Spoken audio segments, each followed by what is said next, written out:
پرۆژە یاسای چاکسازی لە موچە و خانەنشینی و دەرماڵە و بەخشین و ئیمتیازاتەکان گەیشتە پەرلەمانی کوردستان و دووشەممە پەرلەمان خوێندنەوەی یەکەمی بۆ دەکات.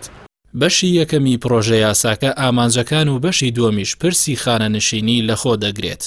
بە پێی پرۆژەکە پلە باڵاکان بە 15 ساڵ خزمەت و 45 ساڵ تەمەن خانەنشین دەکرێن و ئەو پێشمەرگانی لە ڕیزی بزوتنەوەی ڕزگاری خوازی کوردستان بە پلەی وەزیر و بریکاری وەزارەت و ڕاوێژکار و بەڕێوەبەری گشتی خانەنشین کراون، خانەنشینەکەیان هەڵدەوەشێتەوە و دوای وردبینی ئیمتیازاتێکی شایستیان بۆ دابین دەکرێت. بە پێی مادەی 4 پرۆژە یاساکە بەڕێوەبەراتی گشتی خانەنشینی وەزارەتی دارایی و سەرجەم بەڕێوەبەراتی و فەرمانگەکانی خانەنشینی هەڵدەوەشێننەوە و دەستەی خانەنشینی نیشتیمانی دادەمەزرێت. بەشی سێمی پرۆژە یاساکە ڕێخستنەوەی ماف و ئیمتیازاتەکانی میراتگری کە سوکاری شەیدان و ئەنفالکراوان و زیندانیانی سیاسی لەخۆ دەگرێت. لە مادەی حوتەمی پرۆژەکەدا هاتووە لیستی شەیدان و ئەنفالکراوان و زیندانیانی سیاسی پاک دەکرێتەوە و ماف و ئیمتیازاتی کە سوکاری شەیدان و ئەنفالکراوان و زیندانیانی سیاسی لە سەرتاسەری هەرێم یەک دەخرێن. وەزارەتەکانی دارایی و خوێندنی باڵا، پەروەردە و تەندروستی بە هەماهەنگی لەگەڵ وەزارەتی شەیدان ڕێنمایی بۆ ڕێخستنەوەی لە ئەستۆگرتنی حکوومەت بۆ خەرجی چارەسەری تەندروستی و خوێندن بۆ کوڕوکچ و هاوسەری شەهید کە هاوسەرگیری نەکردووە لە قوتابخانە و پەیمانگا و زانکۆ حکومی و ئەهلەکان دەردەکەن.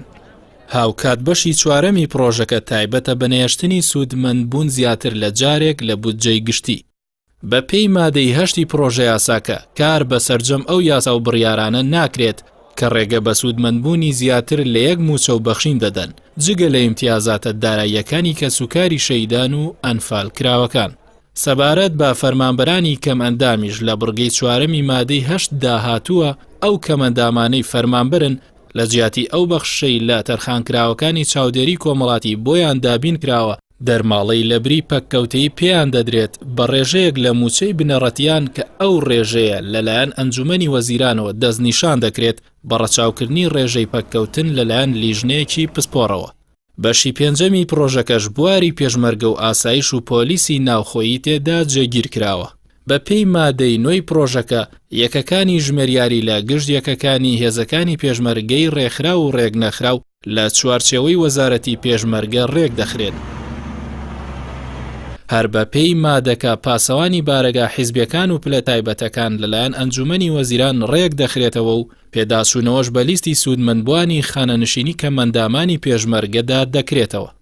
لەلایەکی ترەوە پرسی دەرماڵی فەرمانبەران لە بەشی شەشەمی پرۆژە یاساکەدا هاتووە و باز لەوە دەکات پێویستە لەسەر ئەنجومەنی وەزیران دەرماڵەکان لە سەرجەم دامەزراوەکانی هەرێم لەبەر ڕۆشنایی یاسا بەرکارەکان بە شێوەیەکی دادپەروەرانە ڕێک بخاتەوە. لە هەمان کاتیشدا بەشی حوتەمی پرۆژە یاساکە ڕێخستنەوەی هەژمارکردنی موچەخۆرانی هەرێم لەخۆ دەگرێت. پرۆژە یاساکە لە 19 مادە و 8 بەش پێگاتووە و دوای پەسەندکردنی لە پەرلەمانی کوردستان و بڵاوکردنەوەی لە ڕۆژنامەی وەقایعی کوردستان لە ماوەی 3 مانگ جێبەجێ دەکرێت.